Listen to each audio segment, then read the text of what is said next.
আমার মাদ্রাসার মধ্যে 85 জন ছাত্র হেফজখানায় পড়ে, শুধু হেফজখানায় মোট ছাত্র 400 আলহামদুলিল্লাহ। তো এরা রাত্রে 3:30 বাজে ওঠে, রাত 3:30 বাজে এই মাসুম বাচ্চারা যখন উঠে আল্লাহর কোরআন নিয়ে পড়তে বসে, আপনি এটা একবার দেখলে না বুঝবেন ভালো মানুষ কারে কম। সাধুয়ানি কীর্তেন টুয়ান ভালো মানুষ, হ্যাঁ বিড়িখানার ফাঁকি দিয়ে ভালো মানুষ টুয়ান কীর্তেন। রঙিন টেলিভিশনে রাক্ষসের মতো আক করে টেলিভিশন চান, আপনি কীর্তেন ভালো মানুষ টুয়ান। আপনি কোথায় পা? ভালো মানুষ তো চা দোকানে থাকে না, ভালো মানুষ তো টেলিভিশনের আড্ডায় থাকে না, ভালো মানুষ তো বিড়ির আড্ডায় থাকে না। ভালো মানুষ যদি খোদার কসম না থাকতো আল্লাহর জমিন চাঁদ উঠতো না, সূর্য উঠতো না। নেককারের জন্য আল্লাহ দুনিয়া সাজাইছে। সিটার বাটফার বেঈমান নাফরমান নেককারের উসিলায় খাইয়া যায়। আরে বেটা হাদিস এটা, রাসূলুল্লাহ সাল্লাল্লাহু আলাইহি ওয়াসাল্লামের জামানায় 2 জন সাহাবী আর 2 ভাই, আমি নিজে এই হাদিস পড়াইছি। 2 ভাই, আপন 2 ভাই, একজন কামাই রোজগারি করে, আরেকজন নবীর কাছে হাদিস শিখে, সারাক্ষণ নবীজির কাছে ইলম শিখে আর কি।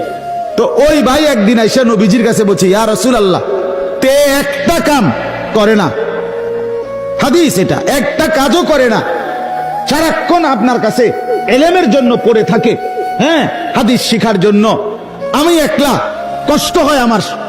আল্লাহর নবী সাল্লাল্লাহু আলাইহি সাল্লাম বলছেন, লাআল্লাকা তুরজাকু বিহি। সাহাবী শুনো, ওই বেটারে কইছে, বড় মিয়া রে, আল্লাহ পাক তার বরকতে তোমারে খাওয়া।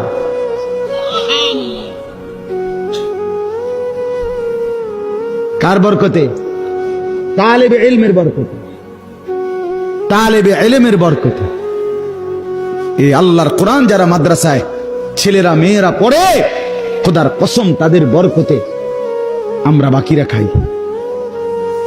আমার শায়েখ আল্লামা মুফতি মুশতাকুর নবী সাহেব বলে, এক রাত্রে শহরে বন্দরে যে জিনা ব্যভিচার মদ জুয়ার আড্ডা হয় বড় বড় শহরে, এক রাতেই গজব দিয়ে উল্টে এলাউনের কথা।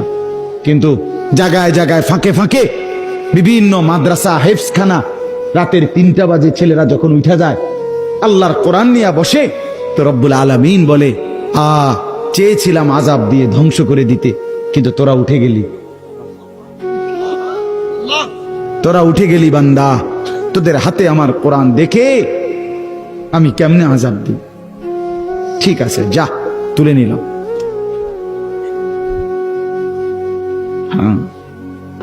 আরেকটা হলো ওজনে কম দেওয়া, এটাই আপনার ব্যবসা, আপনার সিস্টেমে এটা।